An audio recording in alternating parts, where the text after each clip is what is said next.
Saya notice bila saya tengok Facebook lah, keluarga di Raja Johor, Agong kita atau TMJ, bila viral je gambar dia orang close up, nampak jam. Kan, orang kata ni jam mewah, ada diamond, ada emas macam-macam. Dan kalau kita perhati, kebanyakan jam-jam mewah yang keluarga di Raja bukan saja Johor, kan, richest family dalam dunia ni pakai, kebanyakan adalah brand Rolex. Kita tahu dalam dunia ni banyak lagi brand yang lagi mahal dari Rolex, dan Rolex ni entry level je. Dan kenapa royal family ni pilih Rolex?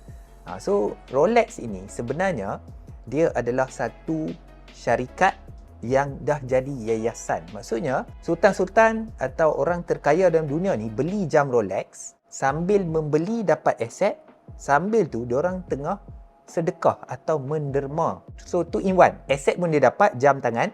So jam tangan Rolex ni makin hari makin mahal. So harga naik. Plus dia bukan beli sajalah. So dia akan derma duit tu kepada orang susah. So macam mana semua benda ni jadi? Start dengan 1905. Rolex ni, founder dia nama Hans Wilsdorf. So Hans Wilsdorf ni dia waktu tu dia ada satu visi lah untuk buat jam yang tepat. That means precise. So dulu orang pakai jam poket, jam bulat.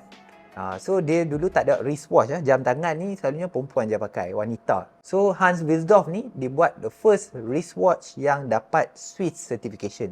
Maksudnya sangat tepat, sangat precise. Laki boleh pakai, perempuan pun boleh pakai. So bila dia dah buat jam tangan pertama yang tepat, so dah terjual sendirilah. Berapa? 120 tahun yang lepas. And then datang series kedua. Waktu tu dalam 1930-an 40-an dikeluarkan series kedua, which is jam tangan yang kalis, bukan kalis air tapi water resist. Dulu jam tangan tak boleh masuk air. So Rolex lah keluarkan jam tangan yang boleh kena air. So nama dia adalah Rolex Oyster. So Rolex lah yang mula trend. Kalau dulu waktu kita kecil-kecil pergi kedai jam, nampak jam Seiko, G-Shock dijual dalam aquarium, display, strategi marketing tu datang dari Rolex. So Rolex dulu tak cakap banyak. Dia pacak, dia letak aquarium, dia letak jam, dan produk tu terjual dengan sendiri. Sampai royal family dah start kumpul. So owner Rolex, Hans Wilsdorf ni dah pun kaya.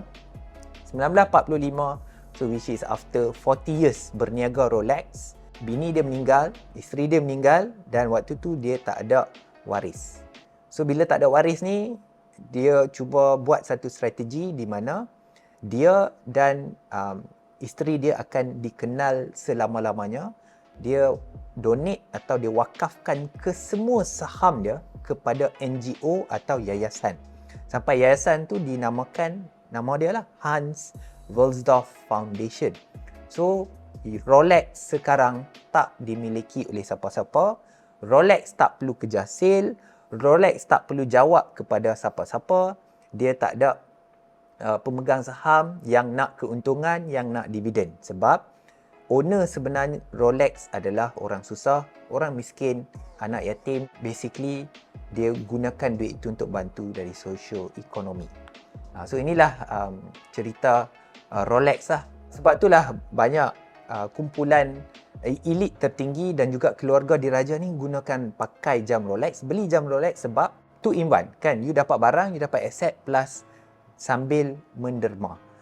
Dan juga strategi marketing Rolex sekarang, dia tak nak jual jam terlalu banyak kan. Even though you ada duit, you nak beli jam Rolex, walk in kedai, dia mungkin reject you. Dia kata masukkan nama dalam waiting list, tunggu sampai kami panggil, kalau you layak, you boleh beli jam Rolex. Sebab keuntungan dari hasil jualan jam Rolex tak masuk poket siapa-siapa, dia masuk kepada orang-orang susah, orang miskin, dan digunakan sebagai scholarship untuk bantu kanak-kanak belajar. Sekarang apa perspektif kita orang bila tengok TMJ, Agong pakai jam Rolex mewah-mewah kan?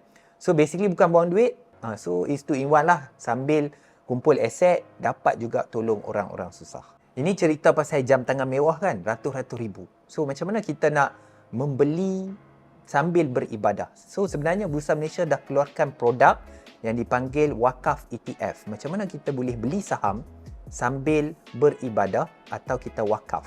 So konsep Bursa Malaysia keluarkan ni sebab nak kawal industri. Sebab banyak NGO dah kena tangkap SPRM, kena siasat. So Bursa Malaysia dah prepare lebih awal.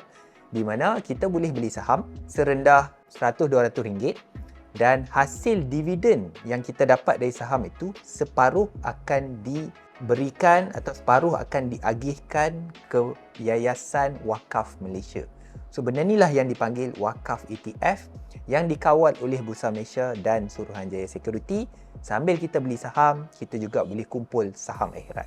Dalam webinar Jumpstart Niaga Saham, so saya juga ajar strategi macam mana kita boleh kumpul saham ETF, dan sambil kita kumpul saham, ada juga produk hasil dividen itu auto akan diberikan dalam bentuk wakaf.